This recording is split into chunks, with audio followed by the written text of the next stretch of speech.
Whether you're joining us for the first time or you've watched our previous episode, welcome to Brewing Connections episode 2. And my guy here, Jake McNelly, are going to take you through our take on this topic. Jake, what are we covering today? I think it's networking, which is the main focus of the entire thing, I hope. And getting ready in that first week of school, or first week of anything, really. Just like putting yourself out there, I think is what we're going for. Yeah. Right? Okay. Yeah. So just to be on the same page, right? I could be completely screwed on our topic.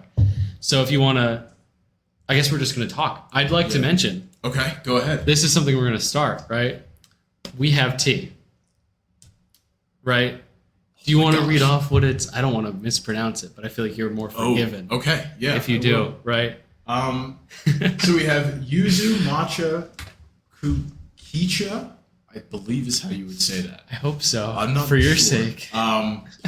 It's Japanese green tea with a yuzu peel. Yeah. I don't know what a yuzu fruit is. Do you? Maybe. I don't think I do. I should have looked into that before buying it. Number one. I'm gonna do it. But it sounded interesting, right?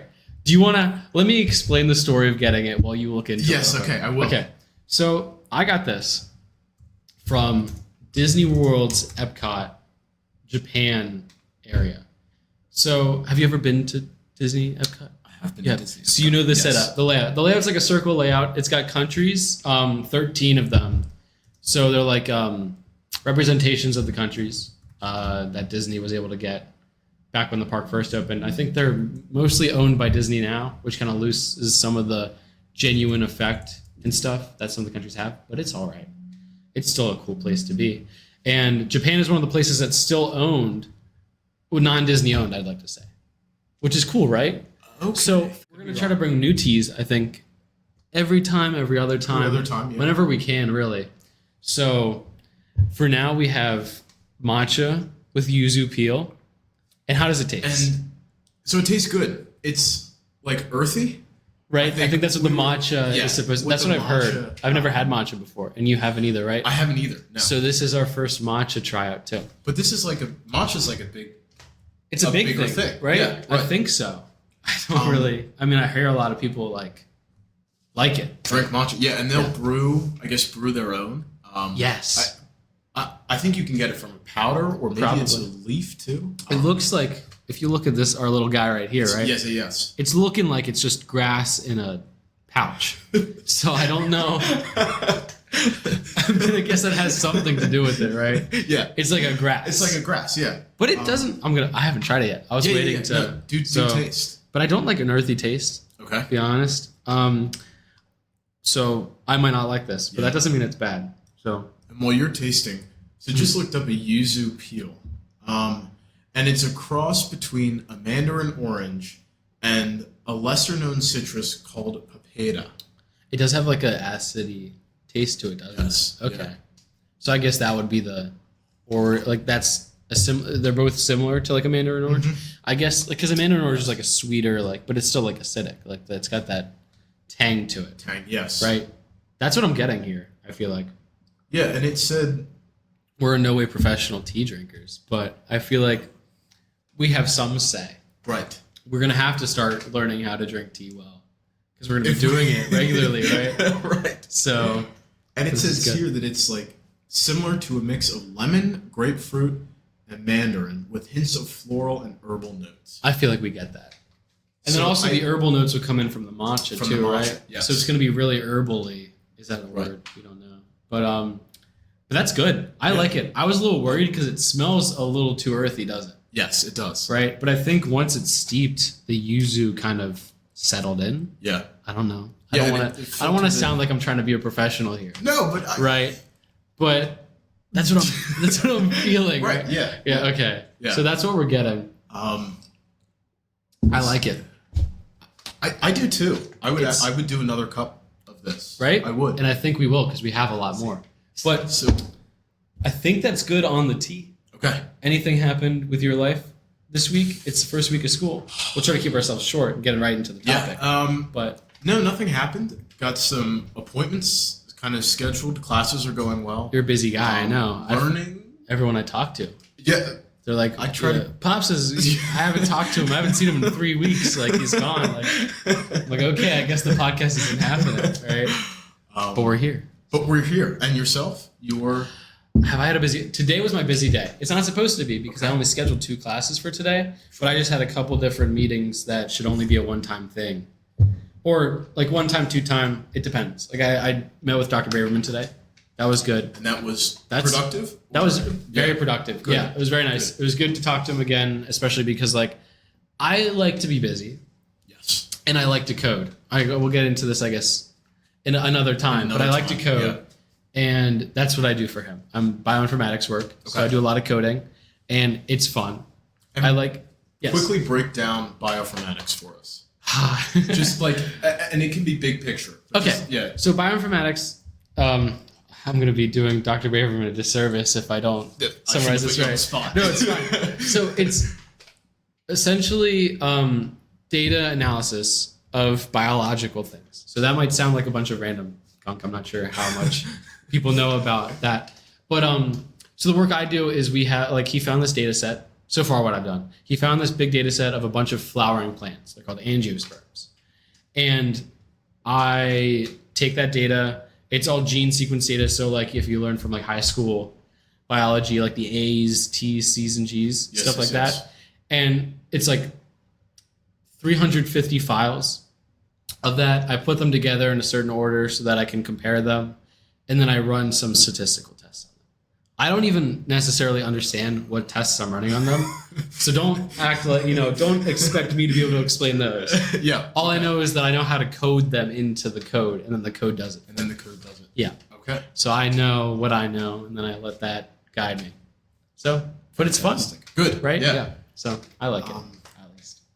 Yeah, and I think with the new start of the semester, one of the big things that this episode is centered around is discussing networking. Yes. So you mentioned it earlier in the episode when we were kind of coming in. Yeah. But a big thing now is Jake and I are now sophomores. And a big thing that we noticed when we were freshmen is getting our name. So whether that's going to networking events, receptions, even in class, I would say, starting like, speaking up and stuff like that. Yeah. Like, interacting with the professor. Right. Yeah. And, to that point, starting to understand how valuable that is, those interactions are. So what we kind of want to center around today is, how, even though you might feel out of place, how essential it is within college to produce your community. Yes. To master your network. Yeah. To brew connections. Maybe, connections. Right? Right. Yeah. Okay. Yeah. We had to plug that in somewhere, right? We did. Yeah. That's right. So there it goes. So Jake, what's been, I'll quick go through, what's been a barrier for you for connections, be it classes, busyness? It's a good question, right? Yeah. And you're going to have to answer it too. You're not holding me to just answering it, right? But I don't know. So a big barrier is definitely just that first step. And I think that's what we're trying to go for here. Yeah. Is like getting people comfortable with the first step. Because it's not as hard as it feels. Like with Dr. Braverman, I didn't want to email Dr. Braverman necessarily. Not because of Dr. Braverman at all. I didn't even know him when I first emailed him. Right. But because I was like, I don't want to talk to this professional. He's going to think I'm goofy. Like I'm over here and I'm like, oh, can I please work at your lab? Like he doesn't have to respond to me. I might look stupid. But that's not how it goes at all. As long as you're not interacting with some like buffoon that actually thinks that they're significantly better than you, right, and decides to deal with you that way, people, especially the people at St. Joe's, we've been really lucky here, yes, are very nice. And even if they don't want you to work with them or to connect with you at all, they'll let you down easy, right? Like, right. I feel like I haven't run into anyone or any professor or anything like that that's been like, no, you're not qualified at all. Get out of here. Like, leave. Right? So that first step is important. And I feel like, but that's the hardest part. Yes. For me. Yeah. And what about you? I think that's exactly what I would pin down as the hardest part. The barrier, oftentimes I find myself, the barrier to entry is in fact sending the first email. Yes. Or your willingness to approach somebody who you don't know and introducing yourself. I know a big part, kind of any time that you look to classes or extracurriculars, every interaction that you have is an opportunity to meet people. Like the career fair. Did you go yesterday? I did not. I did go yesterday. You yes, did? I did. You go at least yesterday. visit? Okay. Yeah. So I was there. I think that's a good thing to get into, right? Highlight? Because Yeah, it was great. I think I loved the career fair. It's a little crowded though. It is a little crowded. Yes. I was weaving around people the entire time with my backpack on too, and like hitting people while walking through. I'm not trying to, of course, but it was crowded. So that can be intimidating, to say the very least, right? Right.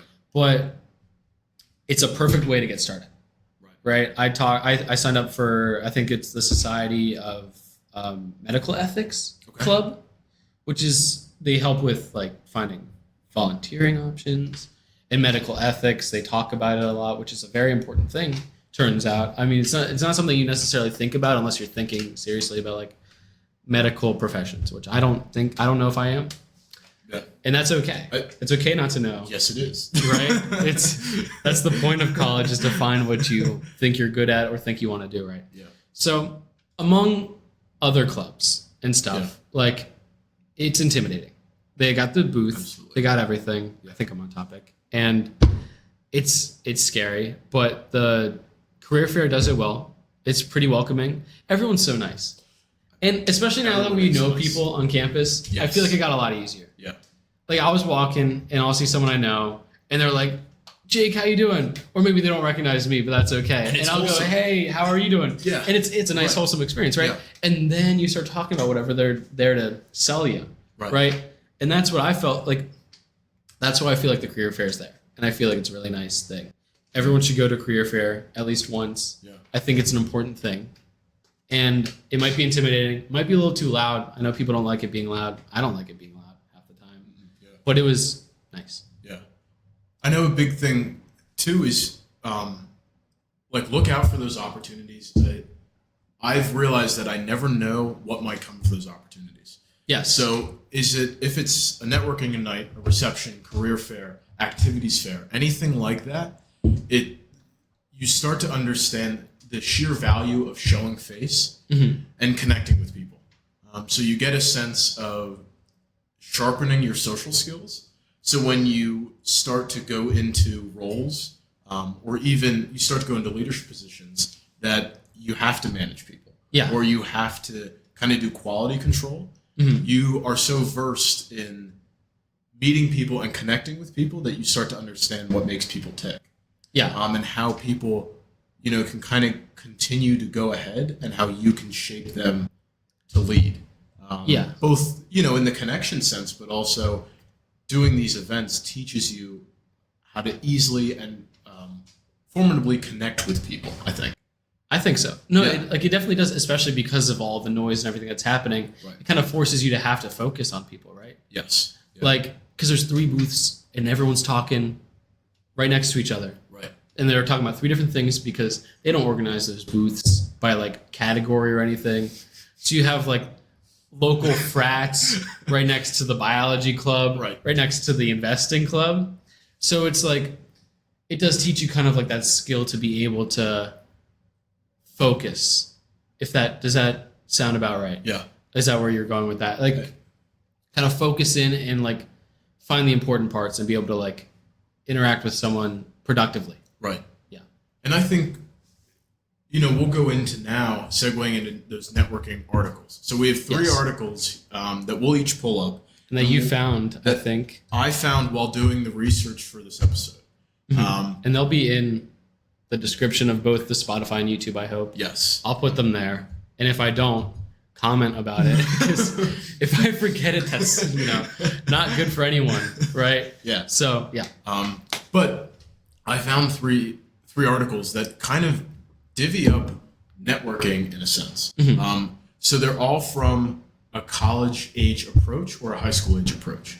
So what's different about these versus maybe other articles in networking is you'll see a lot of times other articles in networking are talking if you're already 25 years old or 30 years old. Like in that job market type thing. In the job market where you have the experience. You maybe have the qualifications and are more looking for The social aspect? The social aspect, Okay. Like a specified role. Mhm. Whereas, I feel, at least in our experience in college, we're looking now to connect with anybody And everybody. who we can get to, Yeah. so that We're branching out, we right? can broaden our network, Which is really important. which is really important. And I'd say the most important part about like networking yeah is not trying to like focus in your network, but at our point in our lives, I guess, is to broaden it.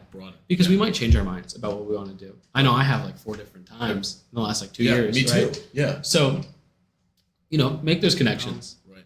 But Yeah. So onto the article. Right. So dig in the article. Now I haven't read this yet. Okay. So you are going to be leading me through this. Okay. So the article is by Forbes, and it's called "The Art of Networking: 5 Ways to Build Connections That Matter," which Jake said will be in the link It'll below. be down there. Yep. But it takes it kind of first from the perspective of benefits of networking, which we already laid out. Yes.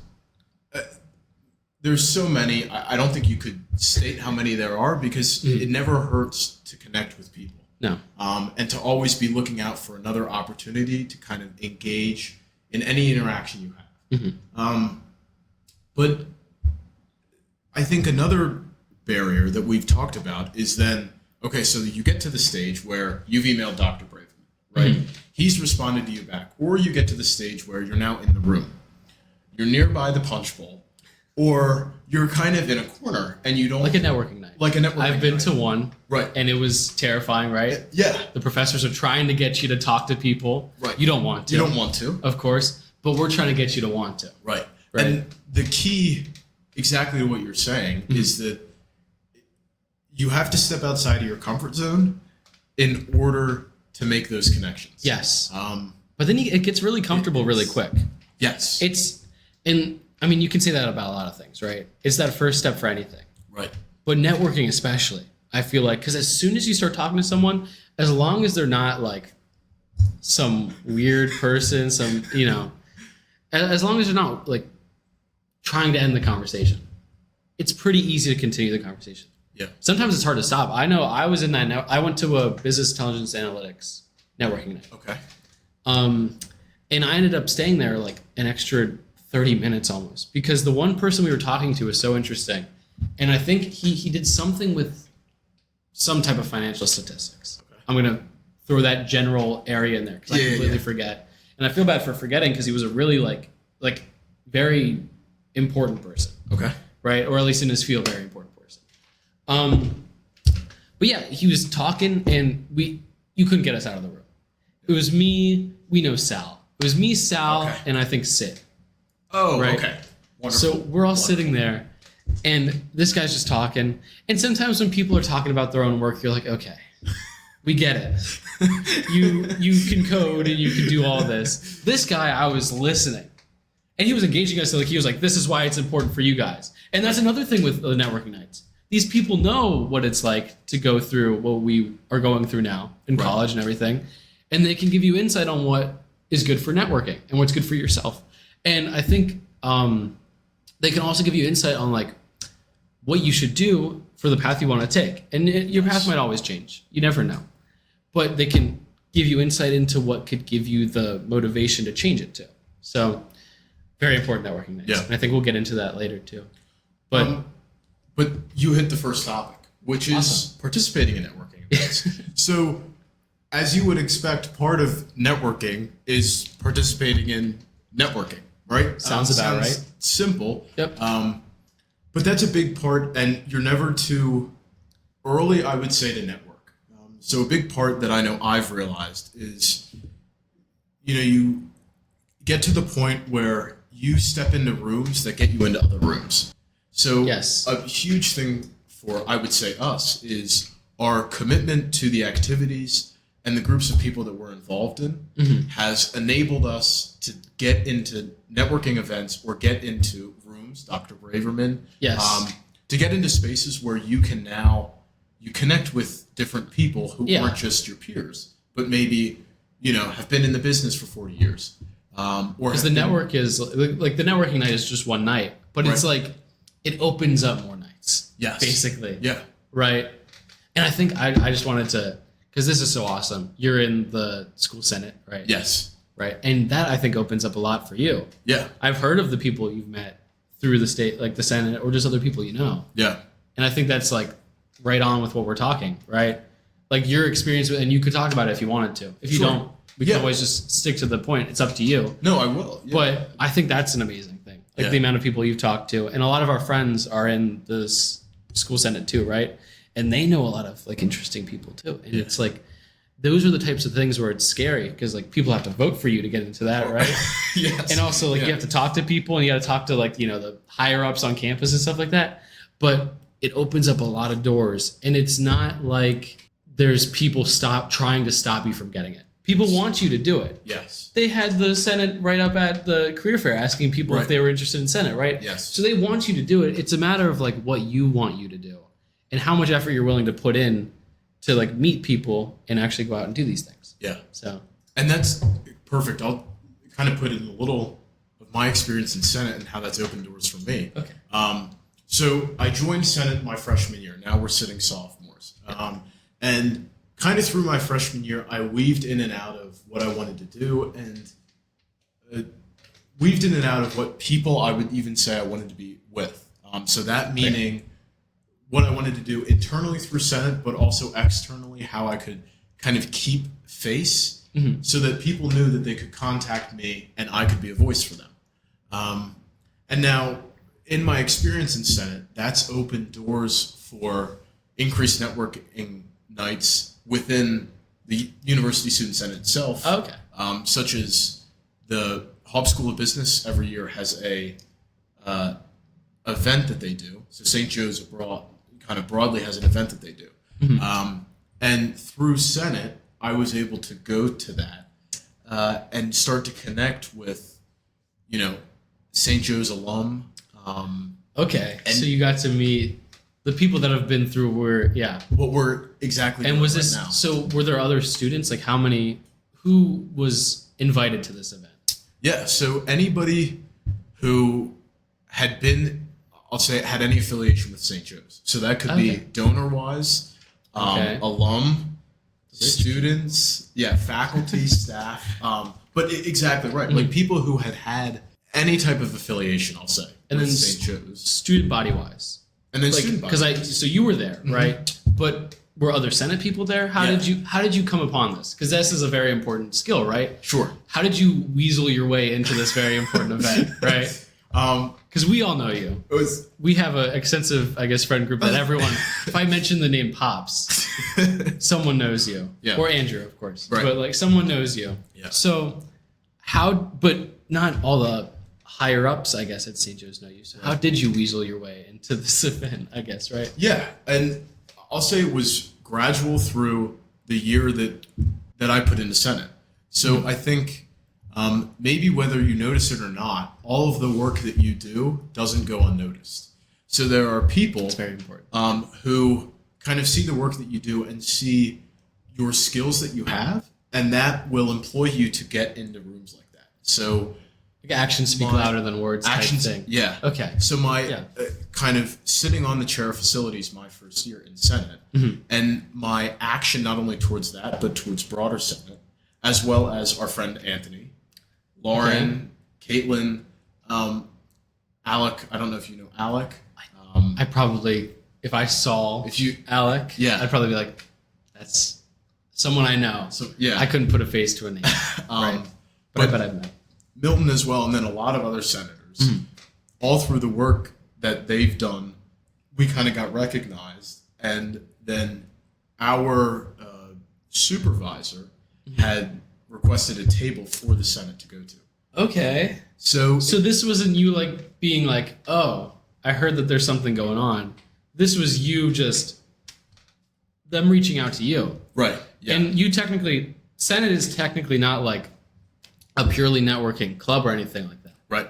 So there's things you can do that aren't the scary and intimidating networking nights to get you in a position to have a community that will like support you. Yes. Right. Yeah. So you were able to meet these amazing people, build that type of network, but you didn't necessarily go into Senate to build this type of network. Right. So that's another thing. Join things you're interested in. Yes. Because if you're interested in something, you'll want to do better at that thing. And then people will hopefully recognize that, right? So, because a lot of people will like tell you to go out of your way, right? Mm-hmm. Breach the comfort zone a little bit always. Right. And I think this talked about that a little bit, or at least we have. Yes. But don't make yourself too uncomfortable. Right. Anxiety is a thing, right? We don't want to make people like nervous wrecks the entire college life. So, but that's awesome. That's an awesome like example of just like a passive way of growing your community. Yeah. Okay. And you mentioned a really important thing. You don't always have to actively seek networking events. And I think that's kind of something really important that Jake and I both would say have realized through freshman year. Yes. I feel I went very much into St. Joe's and I looked to kind of broaden my network, but also I would just say as a person who was kind of brought up that way, broaden my effectiveness on others. Mm-hmm. So how can I, continually serve those whom I'm friends with? Because you can't spread yourself too thin. Right. I mean, you're getting close with the amount of things you're in. I would say we're getting close.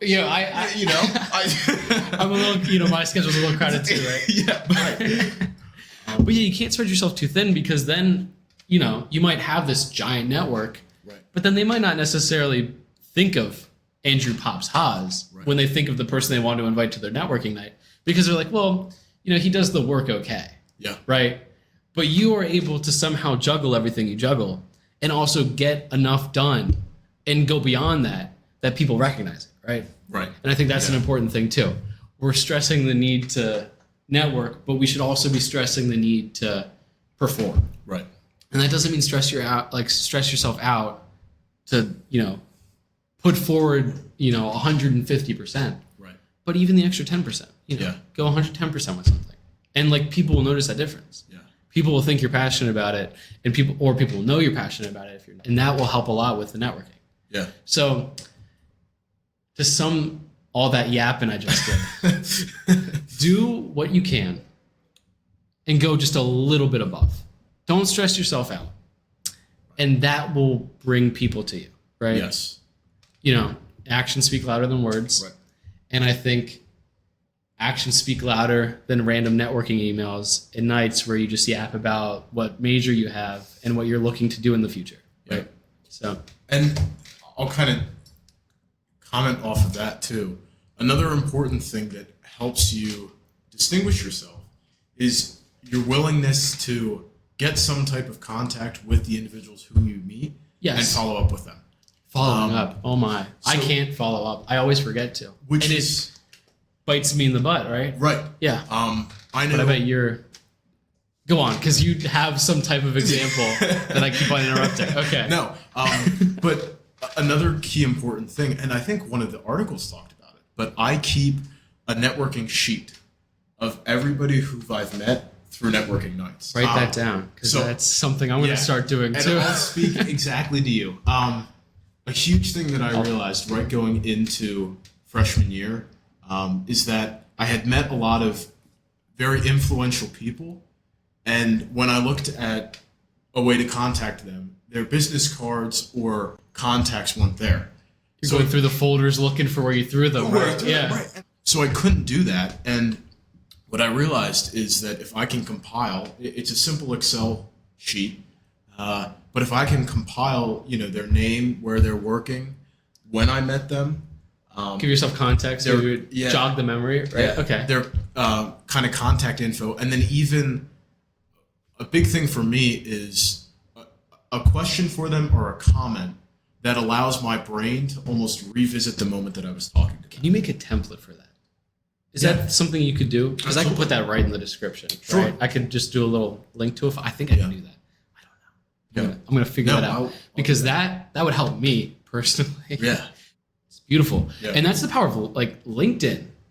When I was at that networking night, anytime someone was talking to this business professional or something, they would be like, well, do you have a LinkedIn? Yeah. And I didn't have a LinkedIn. So I'd be like, no, I don't have a LinkedIn. Right? Whoops. Yeah. And then everyone else is getting their LinkedIn. Now they have it listed on their phone. They can just go and put it into this Excel sheet that you have. Yeah. And I'm thinking back to last year now, and I'm like, I wish I had what you were doing. Right. So do what Pops is doing, right? Because that would be helpful. Very helpful. Yeah. Oh, man. I'm like having...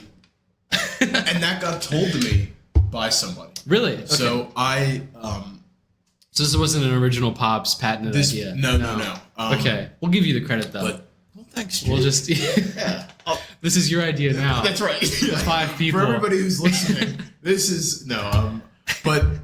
Yeah, and then an important thing I kind of started to do is then you can even reach out intermittently to maintain contact with those. Just like a little, like, how are you doing... Yeah. Thing like that. And what would you... This is good, because I don't... Reaching out intermittently. Okay. A big issue with me for networking. Yeah.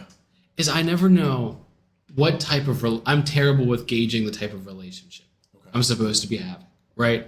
And I don't mean, like, I'm not saying, like, what up, like, professor. I mean, like, very specifically. Okay. Like, if I was to talk to someone... Like, we'll run a little scenario for you. Because I think you're great at this. Okay. I mean, you have so many connections, so there's got to be some type of... You must be doing something right? If I was to come up to you, and I work at, I don't know, what's some finance... You're doing risk management, so some insurance firm, right? Sure. And you want to work with me, and I talk to you, I'm like, I give you my card, I give you my LinkedIn. How would you reach out to me? And then after that, how would you continue to stay in contact? Yeah. I think that's an important thing. I'll kind of even go through maybe our interaction and then the following couple weeks. Work us through it, yeah. Yeah, so immediately, anytime I'll say I meet somebody, the first 3 to 5 seconds are critical. I usually kind of jokingly, but I'll say attentively introduce myself. So, hi, my name's Andrew Haas. Mm-hmm. It's kind of look them dead in the eye. Oh, okay. But like, see, I'd back down, but that's because I'm not a business professional, right? No. But I'll go ahead and I'll do that. I'll stick out and shake their hand. Okay. And then I'll give maybe a very quick, I'll call it an elevator pitch on how. I know you love those, yeah. Yeah, on how, not so much my skills, but what value I have. See, that's nice because I think that's another thing. People always think there's some type of laundry list they have to give these employers. But there's a lot of people with your major. There's a lot of people with your background. Right. Not necessarily. Some people have some crazy specific things. But there's a lot of people that have the same skills as you, but not necessarily the same skill and value set, right? Yes. And that's where you differentiate yourself. Yeah. If you walk up and you say, like, hi, I'm Jake McNelly. I can code. There's like 500 other people that are better than me at coding that could go to this person and say that, and then they get the job over me, right? But you're saying you go in with the values. I go in, with the values and what I can kind of provide them. But another thing too is, once again, if right before I get your card, I'm thinking about not putting myself, don't put yourself on a pedestal. You want to stay humble. Right. You want to stay humble and you want to be authentic. You're coming to them for like the right. You want them to give you something. Yeah. Yeah. But you also want to, listen intently, look them in the eye, kind of when they're talking, and give as much or give less than you take. So an important thing is letting them talk. And what do you mean specifically by that? Okay. You're getting into it. I'm sorry. No. Okay. But if I'm, talking to you, maybe I'll try to steer the conversation in such a way where, in the first minute, maybe I can detect, okay, he's been at XYZ firm doing this. How can I get him to talk about that? But with first establishing that, hey, you're a person, you're not just... So you're not interrogating them. Right. And we've talked about this off camera, of course. But that's a big issue with me, is I always tend to interrogate people, right? Like I'm looking them dead in the eyes and I'm like, so you've worked at like blah, blah, blah for 17 years, right? And they're like, I guess so, right? Like they don't care. Like they don't need to tell me their life story. But so you're saying like kind of smoothly, like you got the charisma with you. I do. Like, so that's... And then they'll tell you anything in the world, right? Like, you're the truth serum. Yeah, but I will do that. An important thing too is I try to not bring up their work until they bring up their work. That's okay, because I would do that. I'd bring up their work. And what you're saying, the only reason is then it shows.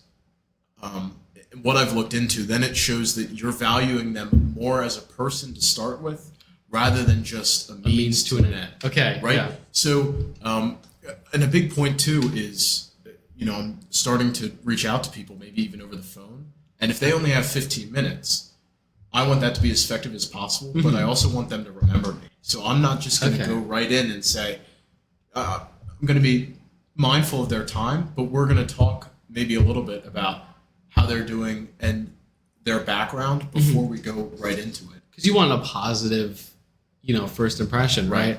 I feel like, especially with like the elevator pitch type thing. Yeah. Because these people are going to see a lot. Like, it's like with resume building. These, what are they called? People that are in charge of recruiters. Yes. The recruiters see a lot of resumes and they see a lot of people. And all those people are trying to get a job or some type of internship or something like that. So you have to make yourself look special somehow. Right. Everyone's, if they're going for the same job as you, they likely have the same-ish qualifications. Yes. And you're saying you're making an impression not by, necessarily having any higher qualifications, but just by giving them their personhood. Yeah. Because a lot of people forget to do that.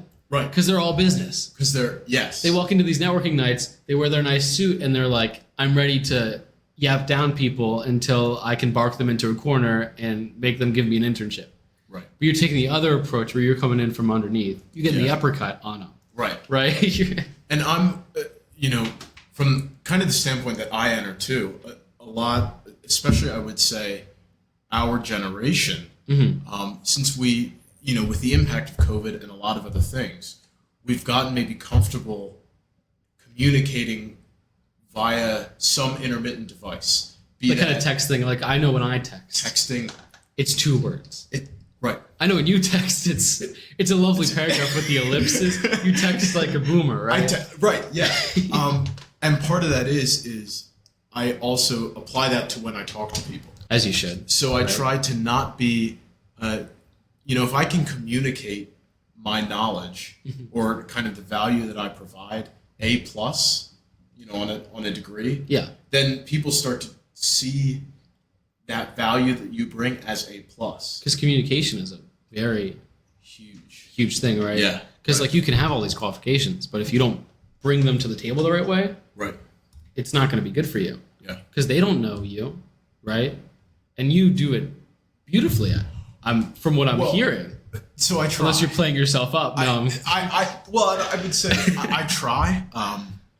But another thing, too, to kind of continue with the example is, so like after you hand me the business card and we're talking, then I've found there are some like kind of key steps I'll say that you take in those next 24 to 48 hours and then even in the next 2 weeks. Okay. And that's another thing, like what's the time scale? Like, and you're not an employer, but you've interacted with enough that maybe you have some type of knowledge on this. How late is too late? Because I know I get jumbled with things. Sure. I might be like, oh shoot, I didn't email the person that I talked to. It might be 4 days. Like how late do you think? And then again, it's never too late. Always reach out, right? Key thing, yes. But what's a good time? Like should I be doing it right away?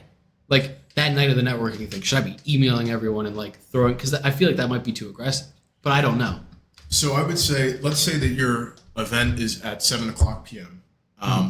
Within 24 to 48 hours of that. So if you can even get it, maybe it's that next afternoon. But give them a day to cool down. Yeah. But don't give them 3 days to cool down because then they'll forget you. Right. Okay.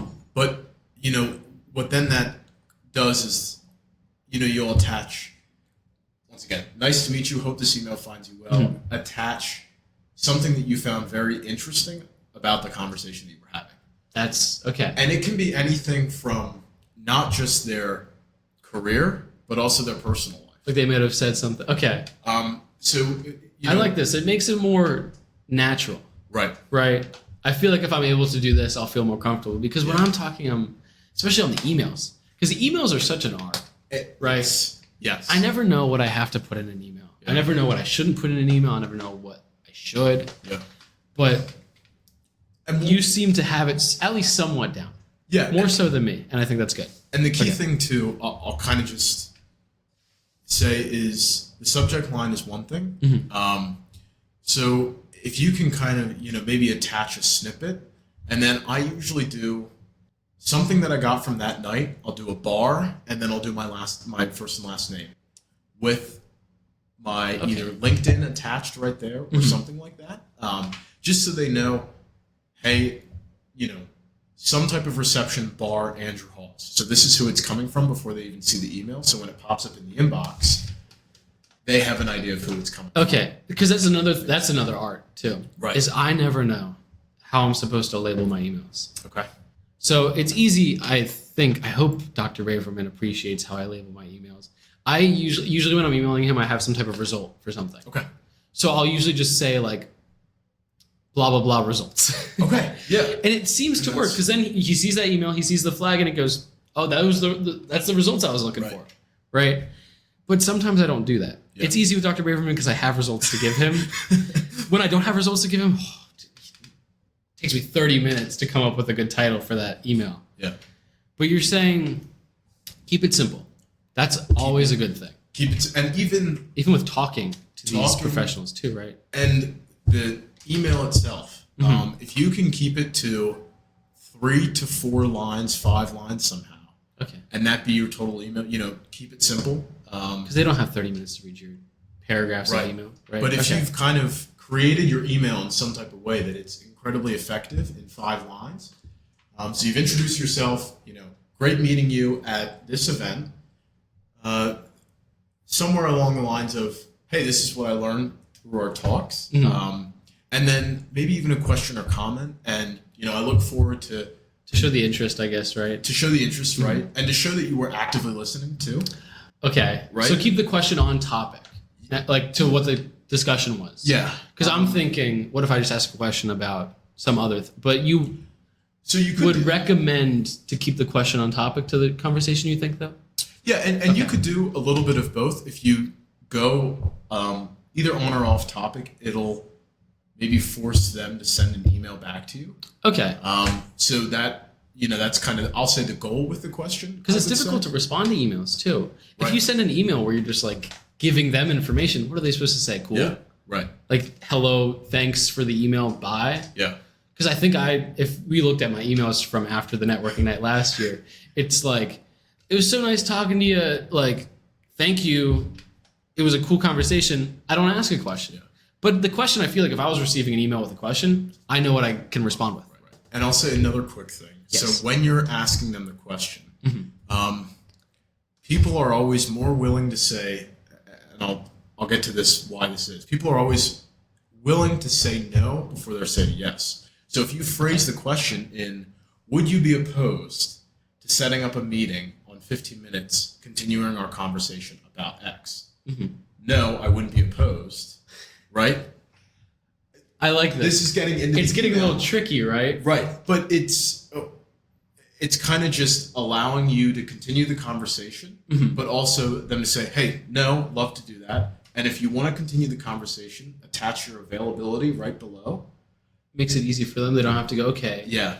And it's still within that short little email. Now they've gotten your name, they've got a question, a comment to show you were actively listening. You've now tried to set up something in the future. Yeah. It shows you're responsible in that you've taken the time to schedule your availability. And then best regards or kind regards, whatever it is, your name. That's another thing. What kind regards? So sure. The conclusion, right? Okay. I always say thank you. That's my go-to. Okay. Do you like that? Like if you saw thank you, would you be like, okay, that's the normal email send off? Yeah, because I like kind regards. Sincerely, what is sincerely? What's the context of sincerely? You know what I mean? I don't quite know either. Okay. I think I'm interrogating you right now. But this is perfect. Okay. I think too, like sincerely, I think about maybe a little more formal. You think so? Okay. I was thinking emotional, but you think and it could be too, depending on the phrase, kind of the context to which you're using it. Okay.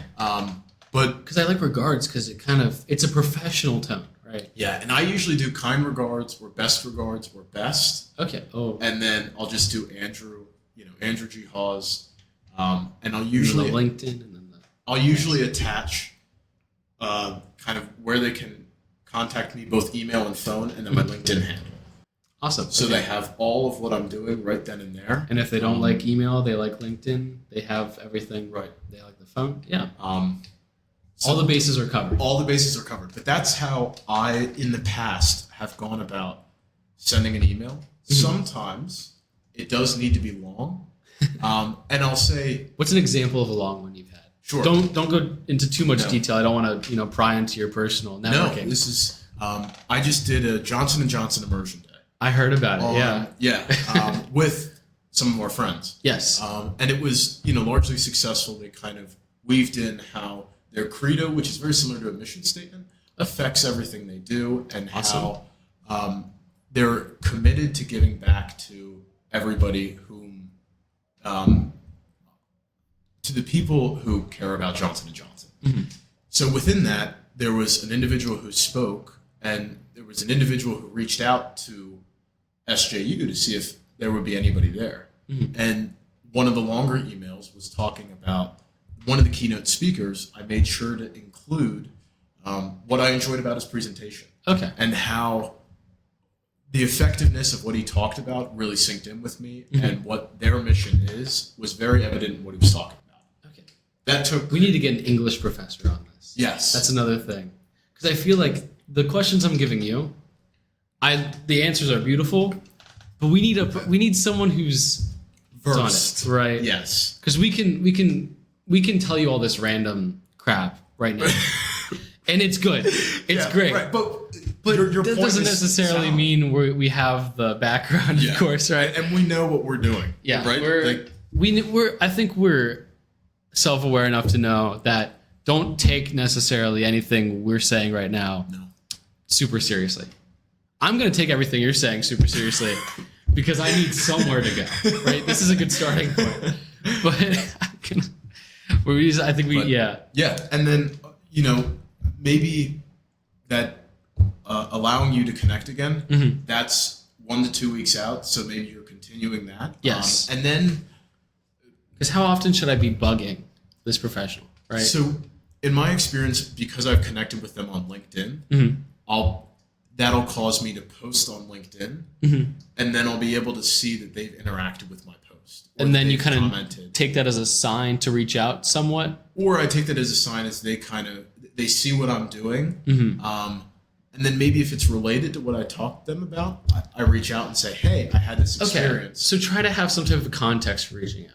Yeah. Don't just continue to keep yourself there so that you can be in their community or whatever, right? Okay. Yeah. That's an important thing. I feel like some people because these people, how would you like it if, I guess for our context, some middle school kid kept on emailing the Pops Haas asking for networking advice, right?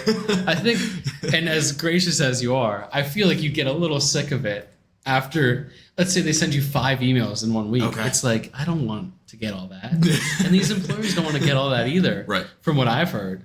They have busy lives. Very busy lives. They have a full-time job that they're doing.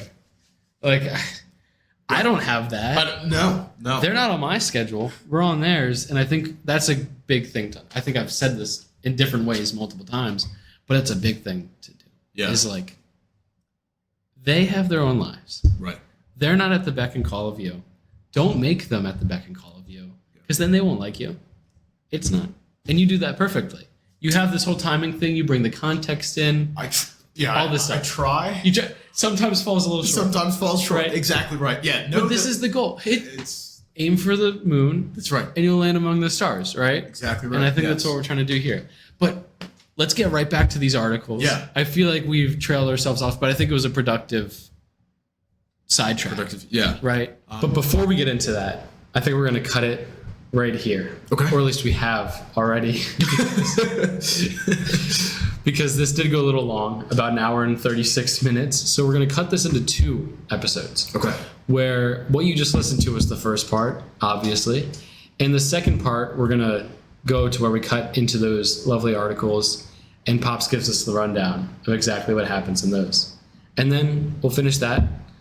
And those 2 will be posted a week from each other. This one being posted Friday the 6th, and the next one being posted that next Friday on the 13th. So stay tuned for both of them.